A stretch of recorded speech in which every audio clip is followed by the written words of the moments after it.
Alô, comunidade! Eu sou Rodrigo Viana e esse é o ICL Urgente, que começa agora com as principais notícias do Brasil e do mundo. Sempre às 5 horas da tarde, informação e análise aqui a quente, em cima dos fatos. E a gente tem fato acontecendo agora de Brasília, já. A Laura Couto vai trazer atualizações. Laura sempre com a gente também, lá do nosso estúdio, da nossa redação, melhor dizendo, né? Boa tarde, Laura. Boa tarde, Rodrigo. Boa tarde para todo mundo que está nos assistindo nessa véspera de feriado. Finalmente chegou. É isso. Eu sei que a Laura já está se preparando para pegar a estrada rumo, eu não vou dizer onde, que ela tem direito à privacidade. É isso. Escuta, boa tarde para você que mora nesse país em que o ex-presidente, que se dizia inimigo do sistema, tenta se aproximar cada vez mais do Centrão. Mas não era a turma do Bolsonaro que gritava, se gritar, pega Centrão, não fica um, meu irmão. E agora está o Bolsonaro dando medalha de imbrochável, incomível para o Gilberto Kassab. Impressionante. O que o medo da prisão não faz, né? Mas é uma união aí, uma tentativa de união, né, entre Kassab e Bolsonaro, entre o Centrão e a extrema-direita. A nossa chamada hoje é exatamente essa: amigos do peito e amigos para o pleito de 2026. Daqui a pouco a gente volta a esses temas aqui da política brasileira importantes na véspera desse feriadão. Mas nós vamos abrir o programa hoje com uma notícia quente que vem do hemisfério norte. Trump pode entrar na guerra contra o Irã, colocar os Estados Unidos, já estão, né, apoiando Israel, mas colocar diretamente os Estados Unidos nesta guerra. Hoje, o presidente dos Estados Unidos fez um pronunciamento dizendo que, abre aspas, é tarde demais, o Irã deveria ter negociado antes, a paciência acabou. E essa frase, a paciência acabou, está rodando aí o mundo, né? CNN, as agências internacionais, como se o Trump fosse, ele acha que ele é o dono do mundo. Sabe, parece assim o pai falando com o filho pequeno, ó, a paciência acabou, hein? E não um presidente de um país falando com liderança de um outro país autônomo. Mas o Trump fez essa ameaça, ele disse que a paciência acabou, só que hoje também ele disse que não pode dizer exatamente se os Estados Unidos vão ou não atacar o Irã, o que deixa essa dúvida, dá a impressão que ele está mais querendo dominar o noticiário, se mantém na ofensiva, mostra que Israel não age sozinho, mas deixa uma dúvida, uma porta aberta ainda. Trump vai ou não entrar de cabeça na guerra? Laura Couto tem mais informações sobre isso. Laura. Rodrigo, há vários sinais de que o Trump está inclinado a entrar no conflito, mas ele trata isso como se declarar uma guerra fosse algo trivial. Na manhã de terça-feira, por exemplo, o Trump disse a repórteres a bordo do Air Force One que não está muito afim de negociar com o Irã e que ainda espera que as próximas 48 horas revelem mais sobre se Israel vai frear ou acelerar os ataques ao Irã. O Trump disse o seguinte, abre aspas, vocês vão descobrir, ninguém diminuiu o ritmo até agora. Ele acha que está jogando aquele jogo de tabuleiro war, né, Rodrigo? Só pode. Agora, do outro lado, o líder supremo do Irã, o Ayatollah Ali Khamenei, ele finalmente se pronunciou sobre as ameaças do Trump. A gente tem aí na tela, as falas foram retiradas de um pronunciamento televisionado nesta quarta-feira, hoje, e postadas no perfil dele no X. Vamos começar pela primeira? Ele diz o seguinte, a entrada do ZEUA nessa questão, a guerra, é 100% em seu próprio prejuízo. O dano que sofrerá será muito maior do que qualquer dano que o Irã possa enfrentar. Depois ele diz, o dano que os ZEUA sofrerão será definitivamente, irreparável se eles entrarem militarmente nesse conflito. O Ayatollah Ali Khamenei também respondeu à ameaça de rendição incondicional do Trump. Vamos ver. Ele disse, o presidente do ZEUA nos ameaça, com sua retórica absurda, ele exige que o povo iraniano se renda a ele. Eles deveriam fazer ameaças contra aqueles que têm medo de serem ameaçados. A nação iraniana não se assusta com tais ameaças. Rodrigo? Pois é, lá do começo da sua fala, Laura, eu destaco essa frase do Trump, né? Ele disse dentro do avião, eu não estou muito afim de negociar, como se fosse assim trivial, não estou afim, amanhã talvez eu esteja afim, vamos ver como é que fica outro dia, enfim, é uma maneira realmente de lidar com a guerra como se fosse algo completamente trivial. Bom, o mundo inteiro está de olho nesta ameaça, obviamente. O vice-ministro das Relações Exteriores da Rússia, olha só, é a Rússia se manifestando agora. O vice-ministro Sergei Ryabkov alertou hoje que a ajuda militar direta dos Estados Unidos para Israel desestabilizaria radicalmente a região. Então é o aviso da Rússia. Estados Unidos, não entrem na guerra, porque nós podemos entrar do outro lado. O vice-ministro afirmou que a própria Rússia alerta os Estados Unidos a não fornecer esse tipo de assistência a Israel. Israel quer as bombas especiais dos Estados Unidos capazes de perfurar o solo, porque daí atingiriam as instalações nucleares do Irã. É esse o objetivo do governo israelense, pedindo a entrada direta dos Estados Unidos. Então a Rússia falou e o Papa Leão XIV também se pronunciou hoje sobre a guerra no Irã, que está entrando no 6º dia consecutivo a guerra, né? Numa postagem no X, o Papa pediu paz e citou o Papa Francisco. Eu achei curioso isso, o Papa Leão XIV ainda se escorando, né, na imagem muito forte do Papa anterior, o Papa Francisco. Disse Leão XIV, em nome da dignidade humana e do direito internacional, repito aos que ocupam cargos de responsabilidade o que o Papa Francisco costumava dizer: a guerra é sempre uma derrota. A guerra é sempre uma derrota. Essa frase é forte. E com o Papa Pio XII, ele relembra um Papa do século passado. Nada se perde com a paz, tudo se perde com a guerra. Quem se pronunciou também hoje foi o Itamaraty, Ministério das Relações Exteriores do Brasil, confirmou que o último grupo de políticos brasileiros, uns fanfarrões, né, que vão fazer turismo de guerra, turismo de segurança pública, turismo religioso, seja o que for, num país que está massacrando os palestinos em Gaza, eles vão lá passear. E aí, o último grupo de políticos brasileiros que estava em Israel conseguiu deixar o país novamente pela fronteira da Jordânia. O primeiro grupo já tinha saído pela fronteira da Jordânia. Segundo a embaixada israelense, as 28 pessoas receberam autorização das IDF, as Forças de Defesa de Israel, para ir até o país vizinho, até a Jordânia, de onde vão embarcar em voos para o Brasil. Então é a ofensiva do Trump contra o Irã. E tem uma outra ofensiva trumpista que é muito preocupante, e essa diz respeito diretamente ao Estado brasileiro, às autoridades brasileiras, ao Brasil, ao nosso país. A ofensiva do governo trumpista contra o ministro do Supremo Tribunal Federal, Alexandre de Moraes, ganhou mais um capítulo hoje. Um tribunal da Flórida expediu uma nova citação contra Moraes após um pedido das empresas Trump Media e outra empresa aqui, a empresa de vídeos Rumble, a plataforma Rumble. Veja só, é a Trump Media, é a empresa do presidente da República ao lado da Rumble, peticionaram o Tribunal da Flórida. Elas acusam, essas duas companhias, acusam Alexandre de Moraes de censurar conteúdos publicados por essas redes no Brasil. Um trecho da citação diz o seguinte: Rumble e Trump Media buscam conjuntamente uma decisão judicial que declare as ordens de mordaça, é assim que eles chamam, as ordens de mordaça do ministro Moraes inexequíveis nos Estados Unidos, ou seja, não poderiam ser tomadas, né? Não poderiam ter sequência lá nos Estados Unidos. Laura Couto tem mais informação sobre isso, esse ataque direto ao Alexandre de Moraes. Laura. Rodrigo, com a notificação, o ministro Alexandre de Moraes agora tem um prazo de 21 dias para apresentar uma resposta formal a essa ação penal, apresentar uma petição para contestar o processo, conforme as regras estabelecidas pelas normas processuais dos Estados Unidos. A Rumble e a Trump Media alegam que o Moraes violou a primeira emenda da Constituição americana, que garante a liberdade de expressão, quando ele ordenou a remoção de contas de influenciadores brasileiros de direita na plataforma, como Alan dos Santos, e por outras supostas tentativas de censura. As empresas Trump Media e Rumble pedem indenização por supostos prejuízos à reputação, perda de receita e oportunidades de negócio. Rodrigo. Presta atenção, Laura. Presta atenção. Você leu aqui que eles estão alegando que o Moraes violou a primeira emenda da Constituição americana. Gente, como é que a primeira emenda vale lá nos Estados Unidos, não vale aqui no Brasil, apesar de ter gente nos bolsonaristas que acha que vale.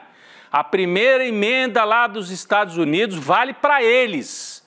Alexandre de Moraes tomou decisões relativas ao Brasil. Estas empresas têm sede lá nos Estados Unidos, muito bem, mas se elas querem operar aqui, se elas querem fazer circular mensagens do Brasil, elas têm que seguir as normas brasileiras, não tem nada de primeira emenda. Primeira emenda é que o Trump use lá, do jeito que ele quiser. O Brasil é um país autônomo. Isso é um escárnio, mas é uma forma de pressão. É uma forma de pressão, de tentar fazer com que o Alexandre de Moraes recue. Ele não vai recuar, a gente sabe, mas talvez outros ministros do Supremo fiquem com medo, outras autoridades, né? Bom, além disso, a petição apresentada nesse tribunal da Flórida, na petição, as empresas acusam Moraes de perseguir politicamente opositores e citam nominalmente Eduardo Bolsonaro como vítima de perseguição e o blogueiro bolsonarista, o extremista de direita Alan dos Santos. São citados como exemplos do que eles classificam como abuso de autoridade por parte do ministro brasileiro, porque, no caso do Alan dos Santos, ele está respondendo por participar de um esquema de fake news, né? E aí o sistema judicial norte-americano vai dar guarida para essa gente? Essas empresas de mídia estão jogando o jogo trumpista e o jogo bolsonarista. É muito grave essa ameaça ao STF. Falando em STF, Laura Couto tem informação urgente de agora há pouquinho, né, Laura? Quarta-feira, vamos lá. Rodrigo, notícia urgente. O ministro Alexandre de Moraes derrubou agora há pouco o sigilo do inquérito da BIM Paralela, tornando disponível a investigação da Polícia Federal.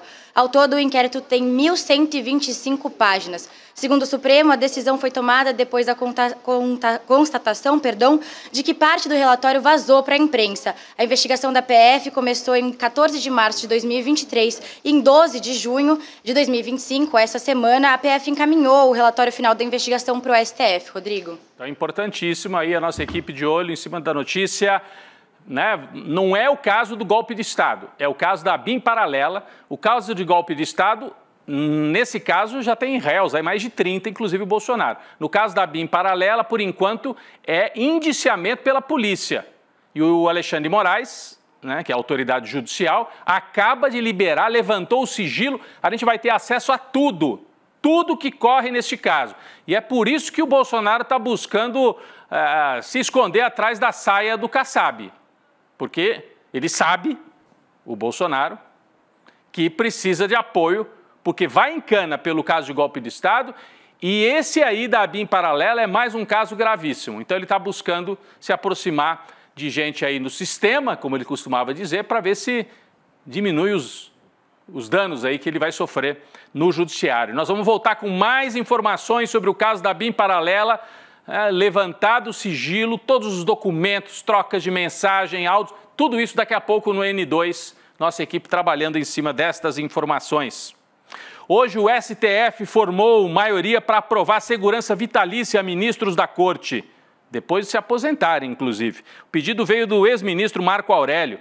Ele se aposentou em 21, passou a ter direito a andar com segurança por 36 meses, o prazo venceu e ele está solicitando renovação, porque tem esse clima de intimidação contra ministros da Suprema Corte, inclusive ex-ministros, inclusive ele que é de direita, mais alinhado assim, às vezes até com o bolsonarismo. Laura Couto tem mais detalhes sobre isso, pedido aprovado, os ministros terão direito sempre à segurança, é isso, Laura? Isso, Rodrigo, no seu voto, o presidente da STF, Luiz Roberto Barroso, ele atendeu o pedido justificando que desde 2014 a exposição pública e os riscos que os sujeitos dos ministros, eles do STF aumentaram muito, consideravelmente, assim, a gente vê, né, que os ministros da STF têm sido muito atacados desde 2014. O Barroso relembrou, Rodrigo, que a Corte havia aprovado a segurança do ex-ministro Marco Aurélio em 2023. O presidente do STF ainda reforçou que a motivação para aprovar por tempo indeterminado essa segurança não sofreu, de 2023 e agora, não sofreu melhor até o momento. Ao contrário, se agravou, como eu comentei, como demonstrado pelo atentado dos explosivos na sede do STF em 2024. É isso, tem vários indícios de que tem um clima ainda de, enfim, partir para cima dos ministros do STF. Eles têm que tomar cuidado. Já teve um sujeito se explodindo na frente do STF, teve plano para matar o ministro Alexandre de Moraes, segundo a Polícia Federal, isso está em julgamento lá no Supremo. Então os ministros têm que ter proteção e agora, inclusive, perseguidos judicialmente lá nos Estados Unidos por pressão da família Bolsonaro. Então o Jair Bolsonaro é réu e, ao mesmo tempo, é como se fosse assim, um bandido acusado de tráfico de drogas. Ele é réu e, ao mesmo tempo, ele põe o filho dele para ameaçar os juízes. O que você acha disso? O que você acha que devia acontecer com quem faz isso? Né? É mais ou menos nesse ponto que nós estamos hoje no Brasil. Ainda no Supremo Tribunal Federal, o ministro Alexandre de Moraes decidiu manter a cariação entre Mauro Cid, ex-ajudante de ordens, e o general Braga Neto, para a próxima terça-feira, depois do feriado, dia 24. A defesa do general, hoje cedo, tinha pedido o adiamento da audiência para sexta-feira da semana que vem, por conta de uma viagem internacional do advogado principal do Braga Neto, o Zé Luiz de Oliveira Lima, também conhecido como Juca. O ministro Moraes entendeu que Braga Neto é acompanhado por uma banca composta por 6 advogados e que outros poderiam representá-lo nesta acariação. Vale lembrar que na terça-feira, além de Mauro Cid frente a frente com Braga Neto, nós teremos a acariação entre Anderson Torres, ex-ministro da Justiça, e o general Freire Gomes, que não é réu, é testemunha, era o ministro, o chefe do Exército no governo do Jair Bolsonaro. Um dado importante, ontem a nossa colega Carolina Brígido trouxe isso no N2, mas nós vamos reforçar aqui. O STF deve julgar Bolsonaro e outros réus do núcleo crucial, do núcleo 1, da trama golpista, já sob um novo comando da Corte. O que vai acontecer? Esse julgamento deve acontecer entre setembro e outubro, e é exatamente ali que acontecem algumas trocas importantes de comando no STF. Vamos ver o que deve mudar? Vamos ver o que deve mudar? Primeiro, uma mudança na presidência do tribunal. No mês de setembro, Roberto Barroso sai, deixa de ser presidente do Supremo, e quem entra na presidência é Edson Fachin. Não muda muita coisa, o Edson Fachin não é daqueles alinhados com a extrema-direita, vai dar prosseguimento a esse julgamento normalmente, é o que se espera. Mas além da mudança na presidência do Supremo como um todo, vai haver uma mudança na primeira turma. E a gente tem aqui também a mudança que vai acontecer na primeira turma do Supremo Tribunal Federal, que é o próximo quadrinho que a gente vai trazer aqui para a nossa tela. Então, na primeira turma do Supremo, acontece uma outra mudança. Sai o Cristiano Zanin da presidência da primeira turma e quem que assume? O Flávio Dino, isso no mês de outubro. Então, vai ser ali, na véspera, bem ali onde devem estar sendo julgados, né, o julgamento final dos réus desse núcleo crucial. Então, o Bolsonaro deve ser julgado e provavelmente condenado com o voto do Xandão, a quem ele convidou recentemente para ser o vice dele de maneira irônica, mas a quem ele detesta. Então, com o voto do relator Alexandre de Moraes e sob a presidência da turma do Flávio Dino, que ele chamava aqueles governadores lá dos Paraíba, quando o Flávio Dino, que é assim que ele chamava de maneira pejorativa o pessoal do Nordeste, quando o Flávio Dino era governador do Maranhão. Então, o mundo dá voltas. Bolsonaro vai precisar dar muita medalha de imbrochável para o Kassab para tentar escapulir desse julgamento. Vamos falar agora da extrema-direita e das articulações da direita aqui no Brasil. Nesta semana, nesta quarta-feira, Tarcísio de Freitas negou a possibilidade de se candidatar à presidência numa chapa com a Michele Bolsonaro de vice. Nós trouxemos ontem isso. Ontem essa especulação rodou muito fortemente nos bastidores aí da política. A ideia tinha se intensificado. O Tarcísio negou. Mas por mais que ele negue a existência dessa articulação, esse é um movimento do Centrão. Esse é um movimento de tentar aproximar alguém que é visto como um moderado, ele não é, ele é um bolsonarista, mas alguém que é vendido com a imagem de moderado, dos bolsonaristas. Então ficaria o Tarcísio representando Faria Lima, os empresários, os grandes meios de comunicação, né? Tarcísio, e a Michele ali logo atrás, como vice. Se o Tarcísio não seguir a cartilha bolsonarista, pancada no Tarcísio. Então é uma chapa que ao mesmo tempo manteria uma espada sobre a cabeça do Tarcísio de Freitas. A Laura Couto tem mais informações sobre isso aqui. Laura. Rodrigo, mesmo negando a possibilidade de se candidatar à presidência em 2026, o Tarcísio ele sofre com uma pressão dos bolsonaristas. Vale lembrar que o governador teria que pautar o indulto ao Bolsonaro. Essa ideia reacendeu na extrema-direita, principalmente depois do avanço da ação penal no STF contra o ex-presidente. A presença da Michele, como você citou, levaria uma pressão ainda maior sobre o Tarcísio, que tenta se pautar como moderado, para que ele perdoasse os crimes pelos quais o Bolsonaro pode ser condenado, Rodrigo.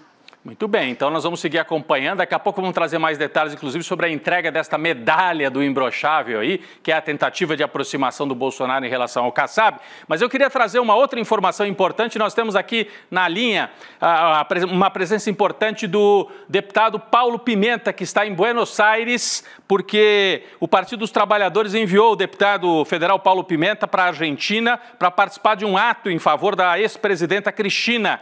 O ato já aconteceu e eu queria primeiro agradecer o Paulo Pimenta, o deputado, e que ele nos trouxesse a importância desse ato. Eu vi as imagens, muita gente na rua. O senhor está representando o PT e o presidente Lula já assumiu também a ideia de ir até Buenos Aires para se solidarizar com a Cristina Kirchner. Obrigado, Paulo Pimenta.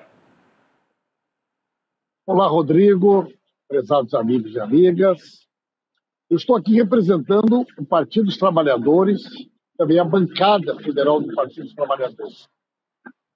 Nós temos uma relação muito antiga com o Partido Socialista. Nós somos muito gratos a muitos segmentos da Argentina que se mobilizaram para defender a liberdade do presidente Lula. Eu mesmo estive aqui em Buenos Aires quando da criação do Comitê Lula Livre.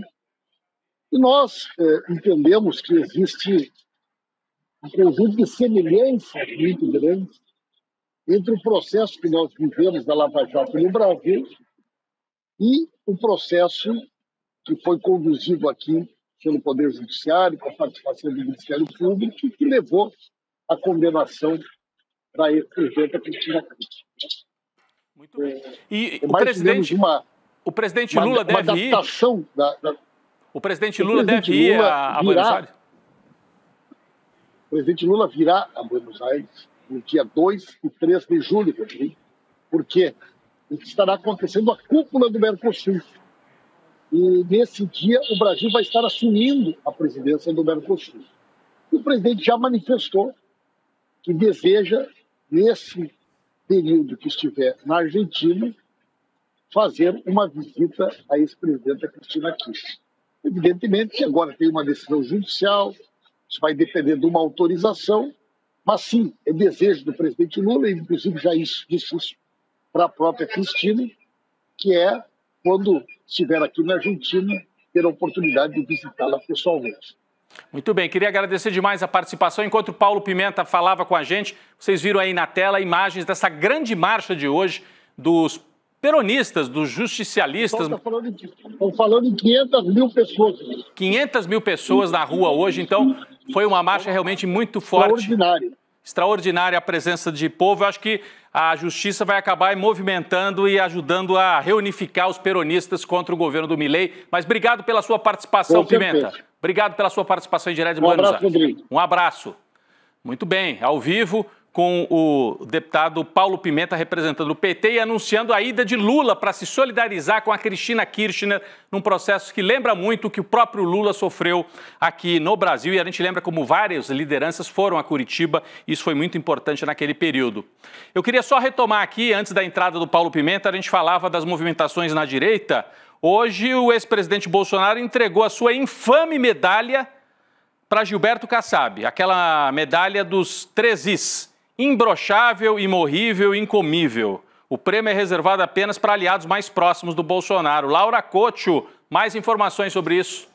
Rodrigo, ridícula essa medalha, né? Mas a entrega dessa medalha aconteceu em Presidente Prudente, no interior de São Paulo, onde o Bolsonaro e o Kassab participavam de uma feira internacional da cadeia produtiva de carne. Segundo interlocutores, o clima nos bastidores entre os dois era ótimo e eles chegaram até a comer churrasco juntos. Quem assistiu à conversa entre os dois aposta que o PSD está tendencioso a entregar votos favoráveis ao projeto de lei da anistia do 8 de janeiro. Nos bastidores, o Kassab também trabalha para diminuir as resistências do seu nome no bolsonarismo. Rodrigo.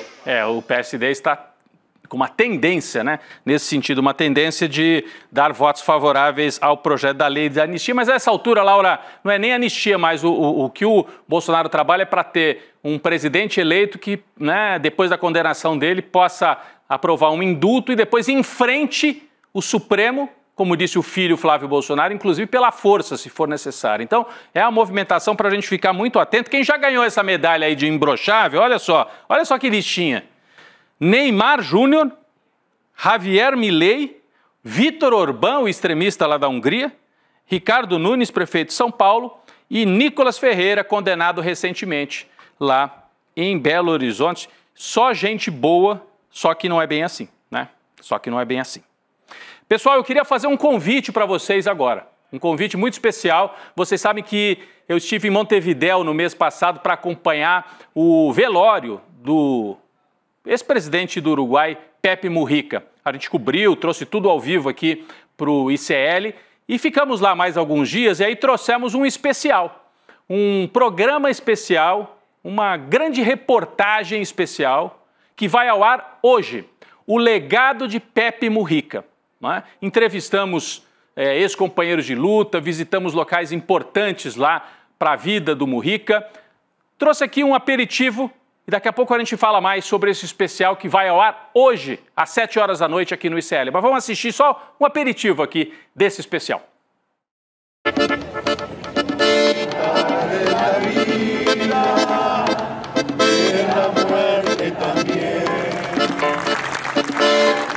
Teve choro, mas teve muito aplauso.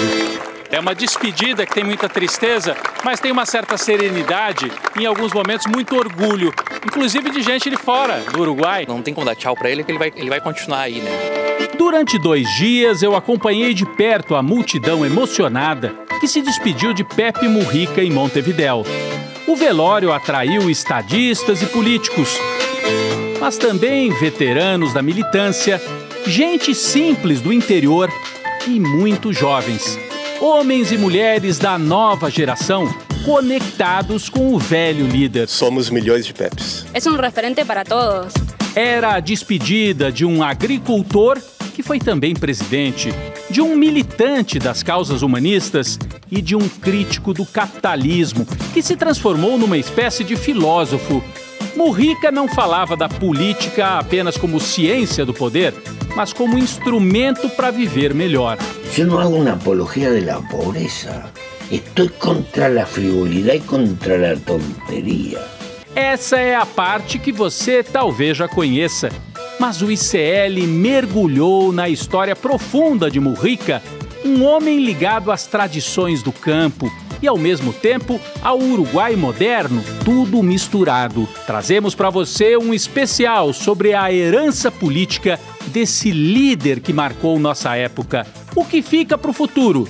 Ouvimos ex-companheiros de luta. Já que não pudimos matá-los quando cayeron, los vamos a volver locos. Estudiosos da política uruguaia, conversamos com o povo na rua e revisitamos cenários dessa trajetória de quase 90 anos. Lançamos luz também sobre uma parte da vida de Mujica que nos últimos anos é menos lembrada. Na juventude, ele foi um guerrilheiro que atuava de armas na mão. Convidamos você para entrar nesta viagem sobre um guerrilheiro que plantou flores. E a luta continua! É o guerrilheiro que plantou flores, né? O legado de Pepe Mujica. A gente vai apresentar esse programa, 40 minutos de duração, às 7 horas. Acho que nós temos aqui, inclusive, o nosso card aqui, o nosso quadrinho aqui com a chamada, o legado de Pepe Mujica, hoje, às 7 horas da noite, logo depois do N2. Eu entrevistei, então, ex-companheiros lá dele da época de guerrilha, entrevistei muita gente do povo, conversei com especialistas sobre a política uruguaia, a gente conta um pouco da história do Uruguai, a história política do Uruguai, e revisita locais que foram importantes na trajetória do Pepe Mujica. Tudo isso você vai assistir a partir de 7 horas da noite, né? É importante lembrar que isso vai ser transmitido ao vivo aqui, no ICL Notícias, no canal Eduardo Moreira, no YouTube, uma transmissão aberta, gratuita, mas depois, para quem perder, isso vai ficar lá na plataforma, né? Vai ficar lá na plataforma ICL. É um motivo a mais para você incentivar as pessoas, você que já é assinante, incentivar as pessoas a assinarem a plataforma do ICL, porque ajuda a financiar a equipe de jornalismo que vai para o Uruguai, que faz esse tipo de matéria, e você também pode ter acesso a todos esses conteúdos, como o especial sobre Pepe Mujica, o legado do Mujica, o que fica para o futuro, daqui a pouquinho, 7 horas da noite, depois do N2. Laura Couto, obrigado mais uma vez pela participação, pela parceria aqui no ICL Urgente. A gente volta depois do feriado, né? Obrigada, Rodrigo. O N2 está quente agora com esse relatório da ABIN, hein? É isso, daqui a pouco fique de olho aí, hein? Vem o N2 com as informações, liberado o relatório da ABIN pelo Alexandre de Moraes. Fique com a gente, o ICL Urgente volta na segunda, mas agora mais notícia no N2. Valeu, gente! Fala, turma! A gente teve no domingo uma das aulas mais importantes da história do ICL e também uma das que teve o maior público até hoje. Uma aula onde o professor João César Castro Rocha revelou em detalhes o plano em curso da extrema-direita no Brasil. E é um plano para semear o caos e colher o poder total. Se você não assistiu essa aula, você tem a obrigação de fazê-la. Isso porque se todos não souberem do que está acontecendo e se a gente não se juntar para enfrentar, a gente corre o maior perigo que já correu até hoje. A gente liberou o replay dessa aula para que você possa assistir. Você pode ir para qualquer país e fazer qualquer tipo de documentário. Eu não hago apologia da pobreza, hago apologia da sobriedade. Agora, eu disse, vem, eu desafiei, vem aqui para ver se eu tenho renda ou não. Para quem ainda não entendeu, isto é uma guerra de narrativas. E nos campos de batalha, as máquinas de moer reputações estão sempre à espreita. Pouco interessa os meios, interessam apenas os fins. E os fins são muito lucrativos nesta indústria. Veja a importância da resiliência dos colegas que nunca abandonaram esse caso. Então não adianta vocês fazerem campanha contra mim, porque eu vou continuar fazendo meu trabalho como jornalista como eu sempre fiz. Que a relação fraterna com as pessoas não entra no PIB. Você tem as condições que você precisa para viver numa comunidade onde um não depende de explorar o outro. Eu sei que eu não vou ver a colheita, mas faço questão de morrer semente. Eu disse uma coisa que eu repito, a morte vai me encontrar lutando. Acho que a gente escolheu bem as pessoas que trabalham com a gente.